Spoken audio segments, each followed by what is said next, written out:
ما كنت مقتدرا الظلم ترجع عقباه إلى الندم تنام عينك والمظلوم منتبه يدعو عليك وعين الله لم تنم. مشاعر لا تظلمن إذا ما كنت مقتدرا, usidhulumu kama utajiona kwamba una uwezo fulani, uwezo wa kuiba nao, uwezo wa kunyang'anya nao, uwezo wa kufanya mchongo nao, uwezo wa lugha nzuri, ulimi wangu kwa kuweza kuwaroga watu nao. Yani ukijiona kwamba una uwezo wa kufanya kitu katika dhulma, acha.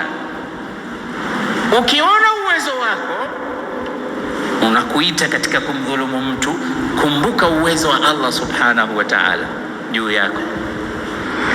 Ila nadami, anasema dhuluma mwisho wake ni majuto, kama si hapa duniani, kesho akhira. Lakini kwa mujibu wa hadithi ya Mtume